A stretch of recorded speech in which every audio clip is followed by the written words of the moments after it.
we expect that we'll be back in before this board for our Phase 1 Development Zone 1 approval in the very near future. As we, I think, have indicated before, we're in the process of finalizing our EIR and a number of other things. So we'll be back in for that Phase 1 approval very, very soon. We pretty much have agreed with everything that staff has asked us to do as far as adding the additional conditions back in and so on and so forth. So with that, I think our team is here for any questions you might have. And one of the things that we've done is over the last, really since January, the last 5 months, 4.5 months, we've been very involved with the state of Massachusetts in submitting an I-cubed application.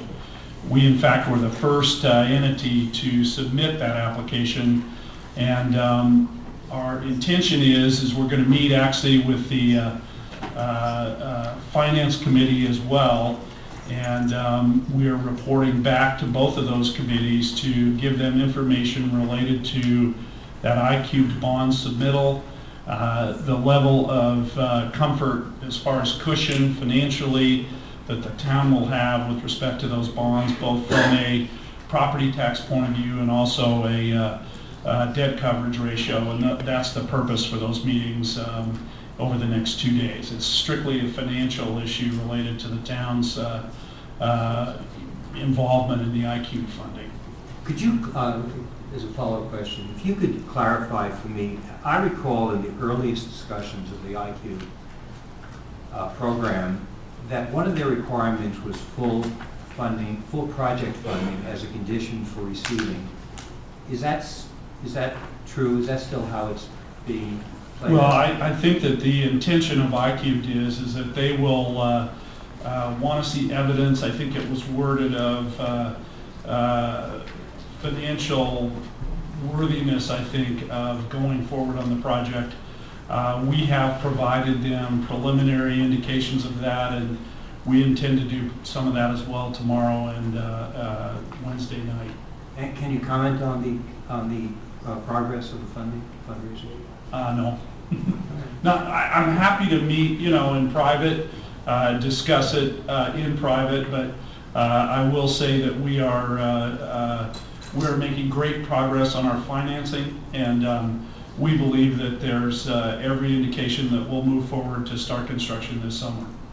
Thank you.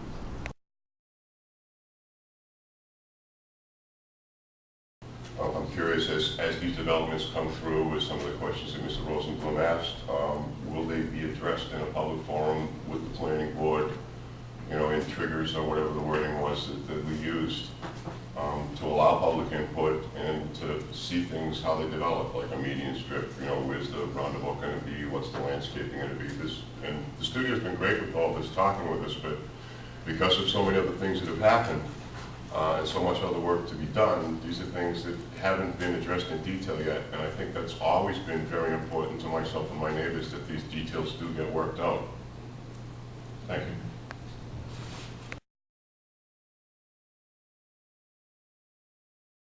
Any of these reviews will be part of a public hearing process.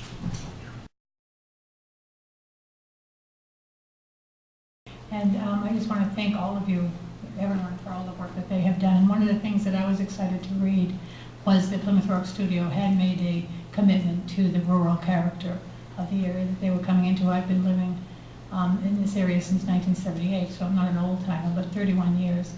And quality of life has been a wonderful thing in this area, and I think that the studio wants to maintain that quality of life for the neighbors, and I really appreciate that. So I think that quality of life, is part of getting home. Cannot get home without, sitting on the highway, and it's also, do we maintain the beauty of the area? So I think any kind of triggers or any kind of protections, I understand, we're going to have it's going to be different, but taking into effect the quality of life of the whole neighborhood, and it'll also affect the quality of life for the Plymouth Rock Studios people to keep this process in terms of how we're going to get traffic off Route 3 and back onto Route 3, very forefront as this process goes forward. So thank you. Master site plan with the understanding that they will be coming back to the board with certain documents. and to address Mr. Rosenblum's concern about the makeup of the committee.